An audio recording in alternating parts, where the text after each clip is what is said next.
loves, welcome back to another video. And if you're new, welcome. And if you're a returning viewer, thank you for viewing my videos. So today we're going to be doing the beautiful optical illusion or vertical ombre nail trend that's everywhere on Instagram and on TikTok. So I decided to give it a go, but with a little twist. Instead of doing two colors, well, they're still going to be the same color, but instead of just doing two as like a vertical ombre, I'm going to be doing it in a three-way vertical ombre. So I'm going to go ahead and add my base coat, which is Madame Glam's, and then I will be using this beautiful pink or Barbie pink polygel from Ohuhu. I've been having this in my drawer, so I was like, you know what, let's go ahead and use this because after the set, there was nothing left, especially for the length of this nails. And I felt like going with this length because it would just show off more of that beautiful ombre instead of having it super short. But so I see why people don't really want to offer this vertical ombre, because it does take time to kind of get accustomed to creating that ombre, especially if you're a beginner or even if you're an intermediate nail tech. It is time consuming. So if you do this professionally, please charge really good for this nail design because it is very much time consuming. I remember doing one of the nails, it actually took me about 20 minutes just to do one nail. After that, it just took like about 14 minutes because I kind of got used to it and I found like an easier way to create this nail design. And so I am going to be giving you some tips and tricks so you could do it faster and you don't have to like layer and layer that nail polish on top and lose your nail shape. So right now I'm just focusing on the application of the polygel. I do go towards the end, to add a little small more bead, the apex of the nail, or where I want the little bulk to be at. Especially for this length of nail, you do want to build a little bit of that apex so they don't break easily. And all that work goes down the drain if they just break off or fall off. So I know it's been a while since I last uploaded, and honestly it's because I've been putting myself first mentally and physically. There's so much going on in my life right now, especially this past year. I got really sick, and I don't really ever bring up situations like that on my channel because honestly I'm very private. I always focus more on nail stuff than on my life, but I felt like I owe you guys a little bit of explanation, and that's why I've been putting YouTube a little bit in the back burner, but I'm still, trying to continue uploading content for you guys.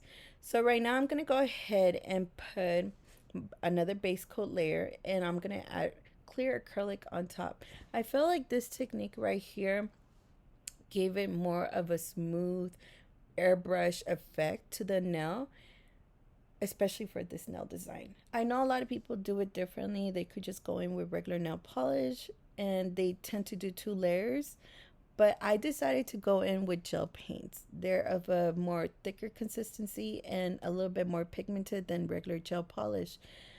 But honestly, I think I preferred this method. I did try it with gel polish. It just took way longer and it wasn't as opaque as I wanted. And you do cut down on the time, especially if you use gel paint opposed to gel polish. Now, there is different ways to create this illusion. You could go in with pigments to create the optical or the vertical ombre. You could go in with airbrush. If you guys want to see how to create this nail design with all those different techniques, let me know down below in the comment section so I could bring that for you. It won't be like a full-on nail design. It will be just focusing on those nail techniques.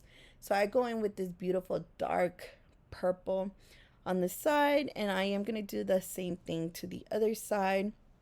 I am brushing in, scrubbing in that color really good. And towards the end, I do clean off my brush once I start blending, just letting you guys know. I don't just go in with the purple and into the light color because it's just not going to look pretty. And what we want is just that beautiful ombre. I do want to mention the palette that I am using is from High A or High Nails. And it's about like $100, but it does bring a a ton of different colors, like all those colors that you saw right there in that palette. They're very pigmented. If you're a beginner or intermediate, I would definitely recommend it. You get a lot of use of this palette, whether you're just, polishing your nails or creating nail art or doing this type of nail art right here. You do get your money's worth, especially for this palette.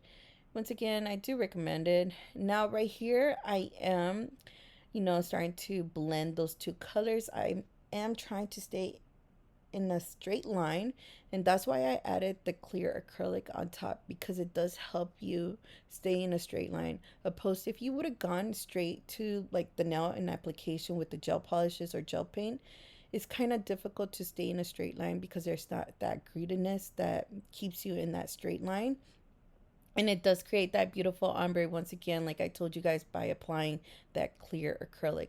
So once again, now I am going to go in again with that light color and just kind of give it that swipe back in the middle just to create that beautiful ombre. You see that? Oh, so pretty. I do cure that for 30 seconds. So I'm going to go in with that light color on the outer sides of the nail to create that French. And then towards the middle, I am going to add the deeper purple color. And the middle color is not white, it's a light lilac color. So I'm going to go ahead and start off by adding that deep purple color right in the center, and then clean off my brush and then go in with that lilac color on the outer sides. Like I said, this twist of ombre, vertical ombre, is a little bit more tedious and more time consuming. I mean, if you would do it just with two colors, I don't think it would be that time consuming. That's just my opinion. I think it's just the first nail that you are kind of like trying to figure out how to apply the colors. After that, I feel like you get the hang of it after the second nail, and you just kind of, move fast through the nail set. So now I'm just going to go ahead and clean my brush and then start blending those two colors together. It doesn't really matter to me if I go up a little bit towards the French area and lose that smile line, because I will go back in and just clean it off with the little brush and acetone or alcohol, whatever you prefer. I prefer alcohol, just in my opinion. It gets, a little bit better cleaning on the smile line. And as you can see, I'm just blending, and then cleaning off my brush. And then here I do go in with that little brush just to kind of crisp the smile line that I lost because of that blending. But there it goes. And I do apply clear acrylic on top of this ombre part that I did with the French style, because it does give, once again, that effect of very airbrush look. So I'm going to go ahead and show you guys one more time, and I'm going to let you guys enjoy this part, and then I'll be back.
If you made it this far into my video, don't forget to give this video a big thumbs up. And if you're still new to my channel, don't forget to hit that subscribe button so you don't ever miss out any of my videos. And if you really did like this video and you love seeing me recreating nail trends, let me know down below in the comments section so I know and I could bring you guys those, nail trend videos onto my channel. So I'll see you guys until next time. And don't forget, towards the end of the videos, I always show the final nail design. See you guys until next time. Bye bye.